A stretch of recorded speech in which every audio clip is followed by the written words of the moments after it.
Desperate woman. Backstory. This scene is based on an actual experience. I wrote about it in LA Limousine, and there's a recusode devoted to it as well. One New Year's Eve, probably over 10 years ago now, I was killing time in a strip mall on Highland Avenue, just below the Hollywood Bowl. In a little over an hour, I would be driving up into the Hollywood Hills to pick up Cassandra Gray, widow of Sopranos producer Brad Gray, to take her to Kim Kardashian and Kanye West's New Year's Gala in Chatsworth. It was pretty cold that night, and since it was probably somewhere around 7 p.m., still pretty quiet too, all the stores in the strip mall were closed, except for the liquor store. I was sitting behind the wheel of the Escalade, staring aimlessly out onto Highland when a woman appeared. She was young, attractive, but strangely enough, dressed in a sleeveless black dress, her arms wrapped around her shoulders, doing her best to fight the chilly night air. Normally a woman as young and as attractive as she was, avoids eye contact with men, a very primal signal that she does not wish to be approached. But this young woman was staring right at me as she drifted past me toward the liquor store. Strange, what's the story here? Is she a prostitute? Not that I would be interested in her services if she was one. She was out of sight and out of mind, until she came out of the liquor store, empty-handed, and walked right up to the passenger side of the Escalade. I rolled down the window and greeted her politely.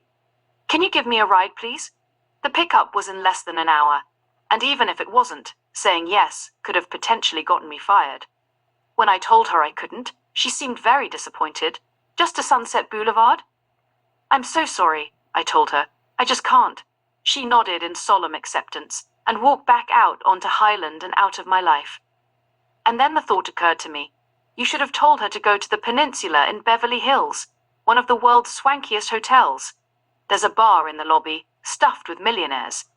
Maybe she'd meet someone there who could really make a difference for the better in her life. You could have at least given her your jacket and some money. You should have given her your number, picked her up later, brought her home, and on and on and on. That brief encounter haunted me for years. I wrote about it extensively in Recusode 8, Christmas. Now the thought of actually shooting it thrilled me. Desperate woman first shoot.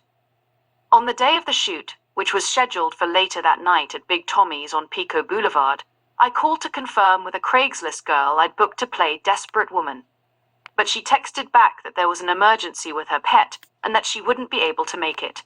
I immediately started sifting through all the other actresses who'd answered the ad and started leaving texts and voicemails with every one of them. Within minutes, Rachel Jovon called back. I laid everything out for her, from the actress cancellation to the theme of the shoot, location, etc. I told her I'd give her $150 since she was coming on such short notice. She said she'd be there, but you never know for sure until they actually arrive. Meet a total stranger? Late at night? On a damp and chilly night? Sure, no problem. Call time was 10 p.m. By then, Big Tommy's, which closes at midnight, was pretty empty. Rachel showed up, just as she said she would, dressed in a tight blue sleeveless top. It was just me and her. No cameraman Chris. We tried to do the shoot at one of the outdoor tables, but the surrounding glass enclosure captured unwanted reflections. We did manage a couple of pretty cool outtakes, as well as the still photo that became the movie poster. From there we went to the car, which, ironically, I was hoping to avoid because I thought framing the shot would be a total crapshoot. I stationed the camera in a tripod, placed it in the front passenger seat, and hoped for the best. Rachel is a pretty, petite, super sexy redhead. She stood outside the Escalade in that tight, flimsy top, tight jeans and high heels as I fiddled with the camera. A couple of guys came out of the restaurant and were totally staring at her as they walked back to their car. One guy even pulled in from the street to take a closer look. "Hey, Rachel," I told her. "Why don't you hop in the back seat while I figure this out?" It was warm and dry inside. Rachel was more than happy to do so. Finally, it was go time. My chance to say what I wish I would have said to that woman in that strip mall on Highland Avenue, all those years ago. The scene opens with Rec, in the Escalade, eating French fries. Desperate woman suddenly appears and knocks on his window. Rec rolls the window down, and Desperate woman, in a very distressed state, asks, I'm so sorry to interrupt. Is there any chance you could give me a ride out of here? I'm so sorry, I don't think I can give you a ride right now. Rec answers, or just money for the bus. I really need to get out of here. Rec pulls out his wallet and gives her all the money he has. I think there's $70 in here, he tells her. You're welcome to it. Desperate woman takes the money, thanks Rec, and exits the shot. Rec calls to her. She reappears. Let me give you my jacket, he tells her. It is cold. Rec gets out of his car and, in a most gentlemanly fashion, places his jacket over Desperate Woman's shoulders. You don't have to do that, she tells him, thanks him again, and then exits the shot. Rec climbs back in the car, shaken by the incident, the camera capturing his distress perfectly. In fact, one of my all-time favorite directors, Fred Zinnemann, could not have placed the camera in a better spot had he come back from the dead to do so. One regret I do have about the Desperate Woman shoot is that I really would have loved to have had my daughter Cecilia there that night. I would have loved to have interspersed Cecilia, as Rec's daughter Lola, staring back at him from outside the window for just a second. The inference being that Rec's paternal instincts are what is driving him. I'm not sure if I'd thought of it and just passed on trying. As I've probably mentioned, Cecilia's mom is like a grizzly bear with her cub when it comes to taking her anywhere, especially at night. Desperate Woman, second shoot backstory. A year had passed since the first Desperate Woman shoot. At that point, I still wasn't clear on whether Rec was going to be a trailer, the first Recusode, or a short film. In the interim, I turned my attention back to Hell Hath No Fury, Like a Woman Stalked. Grace Dambier was my first choice to play the lead role, but she wasn't answering, so I moved on to Sophie Jordan-Collins, who agreed to do the scene I was planning, but then cancelled the day before. I tried Rachel Jo Vaughn, who answered immediately and was thrilled with the idea of playing the lead. That's something I've really come to admire about Rachel. She'll walk across the desert to do a shoot. But then, I changed my mind and put Hell Hath No Fury on the back burner. I've mentioned this before. I hate offering work and then taking it away. I felt terrible. The guilt lingered over me for months. I became fully immersed in Rec, which I decided would be a short film. But how could I finish the darn thing on such a tight budget? How about this? Rec goes to church, asks for a miracle, and lo and behold, his prayers are answered. I really wanted to cast Rachel. I felt like I owed her.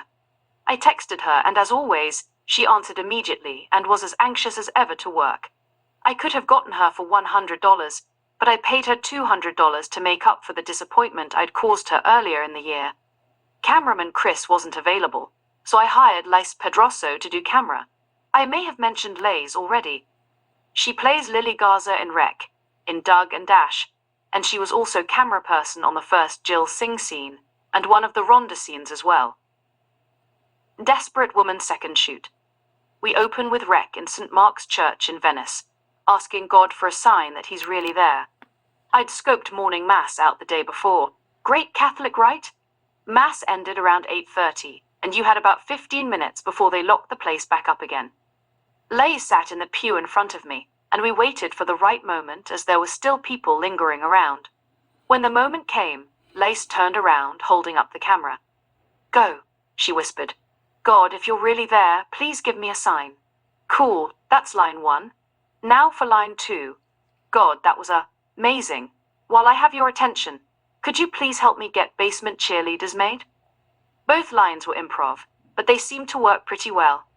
We had 2 slices of bread, now for the meat of the sandwich. The scene outside St. Mark's. Rec, having just asked God for a sign, walks out of the church as Desperate Woman is passing by. Desperate Woman recognizes Rec. You're that limo driver. You're the girl from Tommy's, Rec answers. Desperate Woman explains that her ex-boyfriend tried to kill her that night, and that if it weren't for Rec, she'd probably be dead. She throws herself in Rec's arms. Rec embraces her. A sweet moment. Desperate Woman gives Rec back the money he gave her that night. Additional pleasantries are exchanged, and Desperate Woman continues on her way. Then, one of the most memorable, if not the most memorable shot in the entire movie. Rec stares up at the sky in wonder. His arms stretched up to the sky, he yells, God, you are amazing. I had no idea what Lice had captured until I saw it with my own eyes. As Rec extends his arms to the sky, the front of St. Mark's Church is centered perfectly in the background, and a glorious beam of sunlight blasts through the clouds. Another moment of astonishing beauty, the likes of which could never be intentionally captured in 1,000 years. Much of the dialogue between Desperate Woman and Rec just didn't work. I'd say 3/4 of it was edited out.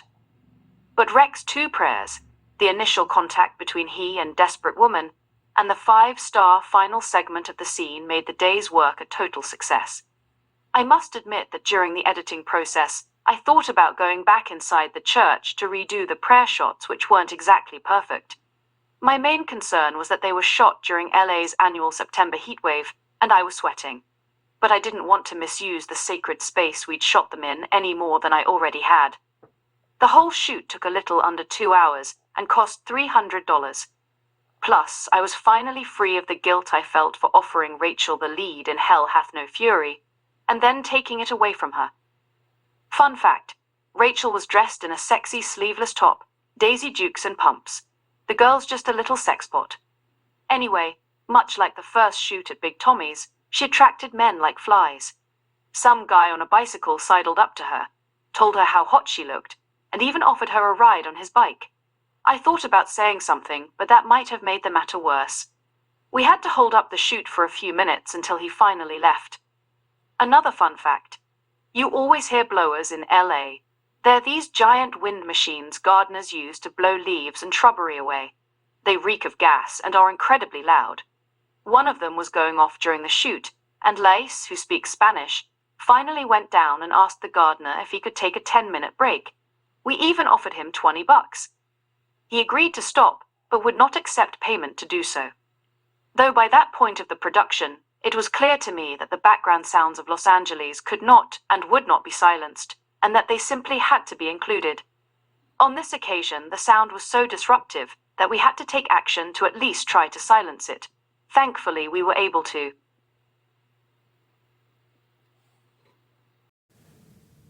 So there's the Rec movie poster, and that's Rachel Jovan and me, Rachel Jovan, who played Desperate Woman. And all these years later, I feel better that I was able to take that experience and, use it in Rec. And everything I write is rooted in, everything I write is rooted in actual experience. And I have so much, I've lived a long, crazy life, and I have just so many stories to tell, and this is one of them. And I hope whoever that woman, wherever she is, I hope that she's well. I hope she's safe and loved. And that's it. From Los Angeles, adios.